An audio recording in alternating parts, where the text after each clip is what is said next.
एक पेड़ मां के नाम अभियान के तहत सीएम डॉक्टर मोहन यादव ने भोपाल में 23वीं बटालियन में पौधारोपण किया। इस दौरान डीजीपी सुधीर सक्सेना समेत पुलिस अधिकारी भी मौजूद रहे। मध्य प्रदेश में माननीय प्रधानमंत्री ने जो आह्वान किया है एक पेड़ मां के नाम, उस आह्वान को लेकर के पूरे प्रदेश में एक उत्साह का वातावरण है। लगातार अलग अलग प्रकार से अलग अलग विभाग रोज अपनी उपस्थिति दर्ज करा रहे हैं। पौधे लगा करके, वृक्षारोपण करके, खास करके कई बड़े नगरों ने बड़े बड़े लक्ष्य भी लिए हैं। आज पुलिस परिवार के द्वारा एक पेड़ मां के नाम का बड़ा आयोजन किया है। मेरी अपनी ओर से मध्य प्रदेश पुलिस को बधाई।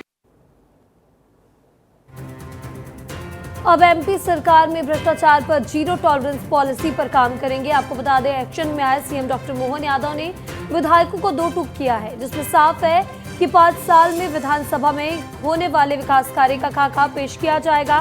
साथ ही कहा है कि भ्रष्टाचार और कानून व्यवस्था पर विधायक पैनी नजर रखे। सीएम डॉक्टर मोहन यादव ने संभागवार विधायकों के साथ बैठक कर विधायकों को साफ कर दिया है।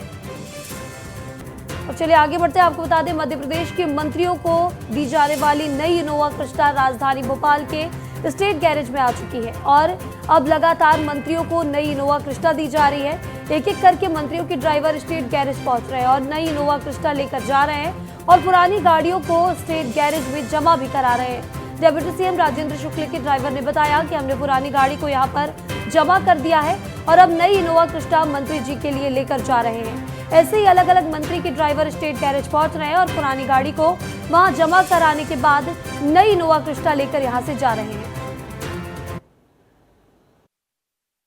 मध्य प्रदेश के मंत्रियों को दी जाने वाली नई गाड़ी इनोवा क्रिस्टा मंत्रियों को दी जाने लगी हैं। आप तस्वीरें देख सकते हैं, राजधानी भोपाल के स्टेट गैरेज में मैं मौजूद हूं और ये जो इनोवा क्रिस्टा है ये अब उनके जो मंत्री हैं उनके ड्राइवर लेने आए हैं और नई इनोवा क्रिस्टा सभी मंत्रियों को जैसा कि कहा गया था दी जाएंगी। अब स्टेट गैरेज में एक एक करके कई गाड़ियां नई इनोवा क्रिस्टा जो हैं खड़ी हैं और मंत्रियों को दी जाने लगी हैं। ये किसकी गाड़ी आप लेकर जा रहे हैं, कौन से मंत्री की है? माननीय डिप्टी सीएम राजेंद्र शुक्ला जी।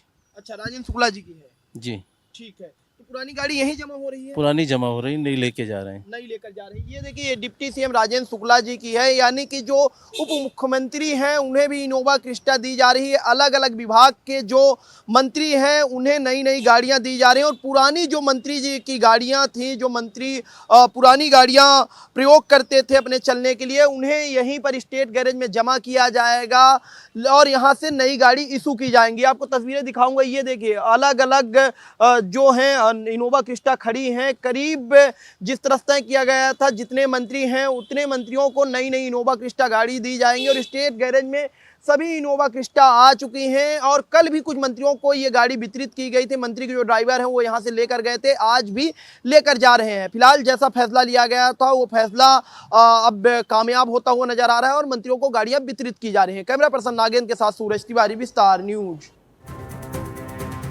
और इसी बीच आगे बढ़ते आपको बता दें, सूत्रों के हवाले से बड़ी खबर है जहां पर एमपी में कई जिलों के कलेक्टर बदले जा सकते हैं। करीब 12 से ज्यादा जिला कलेक्टरों के बदले जाने की खबर है। दरअसल सीएम की बैठक में अधिकारियों का मामला उठा था, जहां विधायकों की बैठक के बाद बड़ी प्रशासनिक सर्जरी की तैयारी की जा रही है। वही खबर यह भी है कि मंत्रालय में भी अफसरों की जिम्मेदारी बदली जाएगी। विधायकों से 1-to-1 समन्वय की कमी के कारण यह बात की गई है। और तब नगर निगम के नेता प्रतिपक्ष चिंटू चौकसी ने गंभीर आरोप लगाया है। उन्होंने आरोप लगाया है कि 90 करोड़ के भुगतान वाली 174 फर्जी फाइल की मूल नस्ती गायब हो गई है। उनके मुताबिक पुलिस केस में सिर्फ 48 फाइलों के 31 करोड़ भुगतान की बात सामने आई है, जबकि 90 करोड़ का फर्जी भुगतान हुआ है। कांग्रेस ने इधर एसआईटी का गठन कर 90 करोड़ के भुगतान की जांच की मांग रखी है। अभी तक जो मेरी जानकारी में है कि 285 के लगभग फाइलें नगर निगम ने पुलिस विभाग को दी, जिसमें से 63 फाइलें ऐसी थी जो सही पाई गई।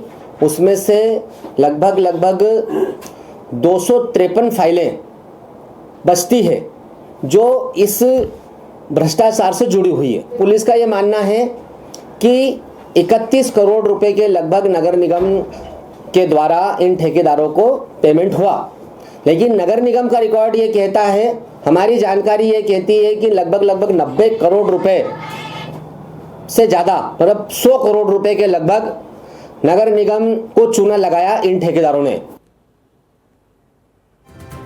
दमोह में एक बार फिर धर्मांतरण के मुद्दे के रूप में सुर्खियों में एक मुद्दा गरमाया हुआ है, जिसमें स्कूली बच्चों को शिक्षा की आड़ में धर्मांतरण का शिकार बनाए जाने की बात सामने आई है। पथरिया तहसील के government Sardar Patel English medium EVPS middle school के ट्रांसफर सर्टिफिकेट में कॉलम नंबर 6 है, जिसमें धर्म पर हिंदू की जगह क्राइस्ट और क्रिश्चियन लिखा हुआ है। आपको बता दें कि जिन बच्चों के ट्रांसफर सर्टिफिकेट मीडिया के सामने आए हैं, वे सभी बच्चे हिंदू धर्म से आते हैं, जिनकी शिकायत अभिभावकों ने कलेक्टर को लिखित रूप से सौंपी है, जिसमें उन्होंने अपने बच्चों पर जबरन धर्मांतरण का आरोप लगाया है, साथ ही जांच कर कार्रवाई की मांग की है। और इधर MP-UP के बीच सिंगरौली प्रयागराज नेशनल हाईवे जहां से निकला है, वहां पिछले 1 महीने में ही मुआवजा इंडस्ट्री खड़ी हो गई। आपको बता दें, यूपी, छत्तीसगढ़, झारखंड तक के लोग यहां किसानों की उसी जमीन पर घर बना रहे हैं जहां से जल्दी हाईवे निकलेगा। एक व्यक्ति ने 32 मकान बना लिया है। दलाल और अफसरों की मिलीभगत मुआवजे की गारंटी है। मामला चितरंगी के भड़कूर गांव का बताया जा रहा है। वहीं मामले की में आप बता दें, SDM खुद इस बात को मानते हैं कि सर्वे होने के बावजूद भी मुआवजा पाने की नीयत से कई मकान खड़े कर दिए गए, लेकिन SDM का सख्त निर्देश है कि जो भी सर्वे के बाद मकान बने हैं, उन मकानों को बकायदा जमींदोज कराया जाएगा और उन्हें मुआवजा नहीं दिया जाएगा। लेकिन सिंगरौली जिले में भूमाफिया और मुआवजा राशि पाने वाले लोग भारी संख्या में सक्रिय हैं और इससे कहीं ना कहीं प्रशासन को भी बड़ा नुकसान हो सकता है।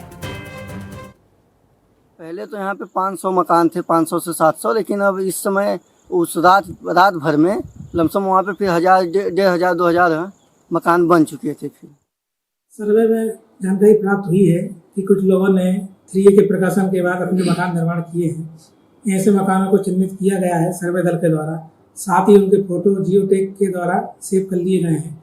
यदि कोई निर्माण 3A के प्रकाशन के बाद हमें प्राप्त होता है तो उसको नियमानुसार किसी प्रकार का मुआवजा प्रदान नहीं किया जाएगा।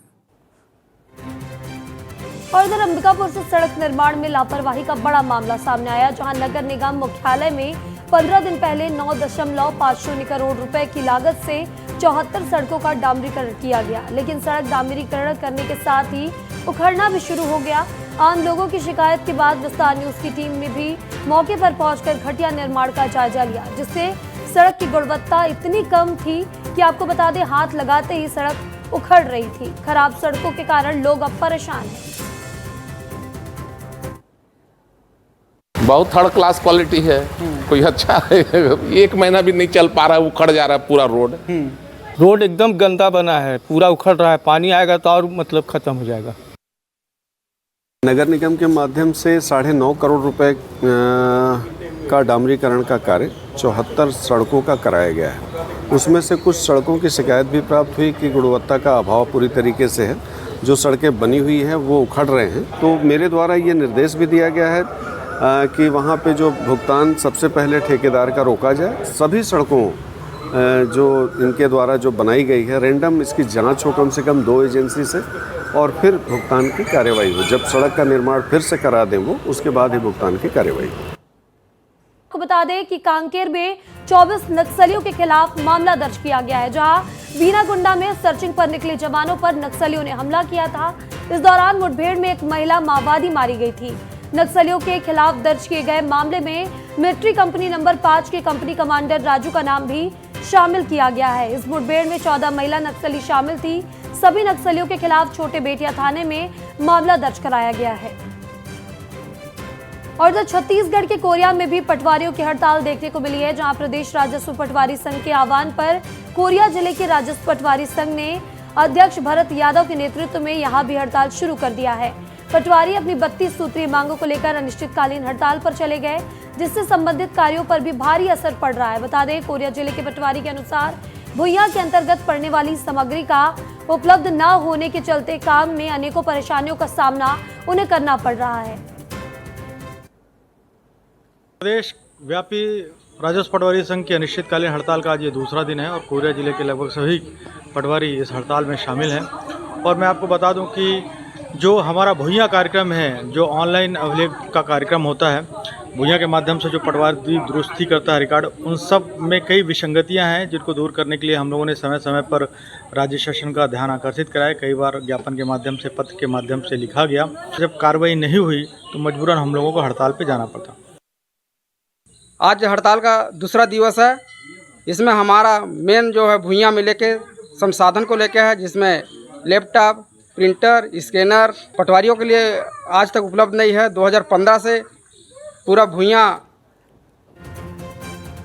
उधर गरियाबंद में दहेज के लिए शादी टूटने का मामला सामने आया, जहां दहेज के चलते बिना 7 फेरे लिए ही बारात वापस जाने का मामला बताया जा रहा है। आपको बता दें, गरियाबंद कोतवाली थाना क्षेत्र के डाक बंगला पारा में कुलदीप परिवार की बेटी का विवाह बालोद के दल्ली रजहरा निवासी अनिल तांडिया से तय हुआ था। धूमधाम से बारात भी निकाली गई और मंडप भी सजाया गया, लेकिन वरमाला के समय दूल्हे ने दहेज कम होने पर बात कर आधी रात में बारात समेत वापस लौट गया। इधर बता दें, पीड़ित पक्ष ने मामले में लिखित शिकायत कर कोतवाली में इसकी आपको बता दें FIR दर्ज कराई है। फिर अब SP ने समक्ष भी ये शिकायत सौंपी गई है। मामले में पुलिस जांच में जुट गई है और जल्दी कार्रवाई करने की बात कर रही है।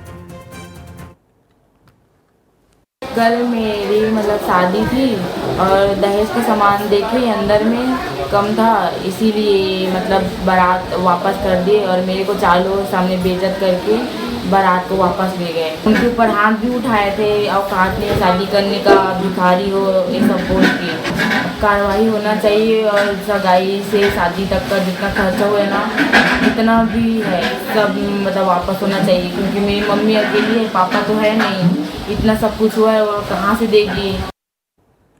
थाना गरियाबंद क्षेत्र का मामला है। थाना गरियाबंद में बीती रात एक बारात दल्ली राजहरा से आई हुई थी और विवाह पूर्व ही वर पक्ष और वधू पक्ष के बीच किसी बात को लेकर विवाद हुआ है, जिस पर से शादी बीच में ही टूट गई और शादी नहीं हो पाई, जिससे दुखी होकर वधू पक्ष ने जो है थाना कोतवाली में आवेदन दिया है, जिसकी जांच अभी की जा रही है। जांच में जो भी तथ्य सामने आएंगे उसके आधार पर अग्रिम वैधानिक कार्रवाई की जाएगी। उधर रायपुर में सब्जियों के दामों में बढ़ोतरी हुई है। बता दें, भीषण गर्मी अब बारिश की वजह से काफी फसलें भी नुकसान हो रहा है। आपको बता दें, जिसके बाद टमाटर, आलू और प्याज समेत हरी सब्जियों की कीमतें बढ़ गई हैं। कीमतें बढ़ने का सीधा असर यहां के स्थानीय लोगों पर देखने को मिल रहा है। बता दें कि उत्तर भारत में मौसम की मार से कृषि का काफी नुकसान हुआ है, जिसमें टमाटर, आलू और प्याज की कीमतें 10% से ज्यादा बढ़ गई है। इसके अलावा अनाज और दाल की कीमतों में भी तेजी से बढ़ोतरी देखने को मिली है। साथ ही मसालों की कीमतों में भी तेजी से बढ़ोतरी देखने को मिल रही है। जो नीचे वाला मतलब नीचे ऊपर वाला आदमी कोई फर्क नहीं पड़ता। जो पैसा वाला है उनको कोई फर्क नहीं पड़ेगा, जो नीचे के हैं उनको सरकार अपने आप दे रही है तो उनको कोई फर्क नहीं पड़ेगा। मध्य के लोगों को कितना फर्क पड़ रहा है वो सरकार नहीं जान रही है।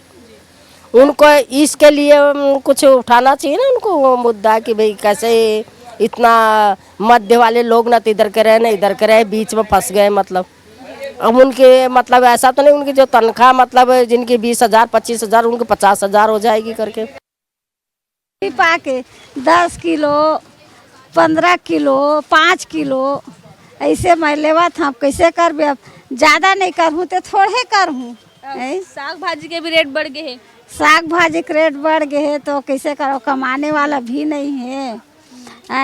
एक लड़का भर है और एक में है तो महू है, इसने आओ कमाने वाला को नहीं। सब्जी यह के रेट मन बढ़ गए है, महंगा जमाना तो कैसे करो।